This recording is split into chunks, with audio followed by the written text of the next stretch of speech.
একটা ছোট্ট গ্রামে বাস করত সোহেল নামের এক ছেলে। সোহেল খুবই আগ্রহী নতুন ফল চাষে।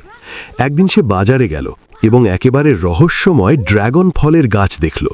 সোহেল ঠিক করল সে এই গাছ চাষ করবে এবং গ্রামের সবাইকে মিষ্টি রঙিন ড্রাগন ফল খাওয়াবে। ধাপ 1, সঠিক জায়গা বেছে নেওয়া।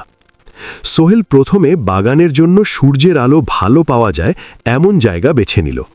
পরামর্শ: ড্রাগন ফল গাছকে দিনে কমপক্ষে 6-8 ঘন্টা সরাসরি সূর্য লাগে। কার্টুন ভিজুয়াল: সোহেল একটি সূর্য নক্ষত্র হাতে ধরে এই জায়গায় পারফেক্ট বলে দেখাচ্ছে। ধাপ 2, মাটির প্রস্তুতি। সোহেল মাটি পরীক্ষা করল। মাটি যেন ভালো নর্দমা ও পানি ঝরার ব্যবস্থা থাকে। মাটি হালকা বালি ও সার মিশালো। সোহেল বালু ও সার একসাথে মিশাচ্ছে, মাটিকে হাস্যকরভাবে নরম বিছানা বানাচ্ছে।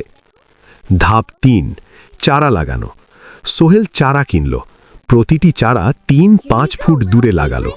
পরামর্শ: চারা যেন শক্ত হয় এবং মাটি যেন ভিজে থাকে। ছোট ছোট ড্রাগন চারা খুদে ড্রাগনের মতো হেসে উঠছে। ধাপ 4, সাপোর্ট সিস্টেম। ড্রাগন ফল লতা গাছ, তাই লতার জন্য খুঁটি বা পুজোর প্রয়োজন। সোহেল বাঁশের খুঁটি তৈরি করল এবং লতার চারপাশে জড়িয়ে দিল। লতাগুলো খুঁটির সাথে খেলাধুলা করছে। ধাপ 5, পানি দেওয়া ও যত্ন। গ্রীষ্মে সপ্তাহে 2 থেকে 3 বার পানি দেওয়া। বর্ষায় অতিরিক্ত পানি দিও না।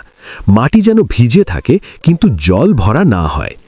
সোহেল হেলমেট পরে স্প্রে দিয়ে পানি দিচ্ছে, লতাগুলো আনন্দে নাচছে। ধাপ 6, সার ও পুষ্টি। প্রতি 2-3 মাসে জৈব সার বা কম্পোস্ট মাটিতে মেশানো। ফল এবং লতা শক্তিশালী হয়। গাছগুলো থ্যাংক ইউ বলছে। ধাপ 7, কীটপতঙ্গ ও রোগ নিয়ন্ত্রণ। প্রাকৃতিক পদ্ধতি ব্যবহার করা ভালো, যেমন লেবু রস বা সবজি তেল দিয়ে পোকামাকড় দূরে রাখা। কাকড়া বা পোকামাকড়কে ছোট্ট বোকা চরিত্র বানিয়ে গাছ তাড়া করছে। ধাপ 8, ফুল ও ফলন। প্রথম বছর থেকে ফুল আসে। ফুল রঙিন এবং ছোট, সাদা বা গোলাপি। ফুল আসার পর 20-30 দিনেই ছোট ছোট ফল দেখা দেয়। ফুলগুলো আমি চাইব বড় হতে বলে নাচছে। ধাপ 9, ফল তোলা।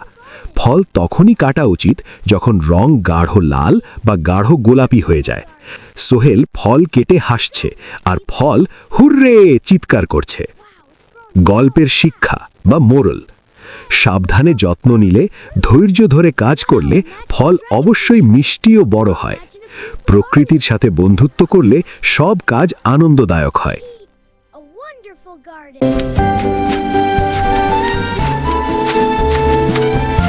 হ্যালো বন্ধুগণ, তোমরা কেমন আছো? আমি আবারও চলে এসেছি তোমাদের প্রিয় নিউ ইয়র্ক সিকিট ইউটিউব চ্যানেলে। আজকে নিয়ে এসেছি আরেকটি মজাদার ও শিক্ষামূলক গল্প।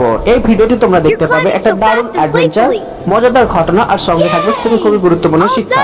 তাই ভিডিওটি শুরু থেকে শেষ পর্যন্ত অবশ্যই দেখো। চলো তাহলে শুরু করা যাক আজকের গল্প।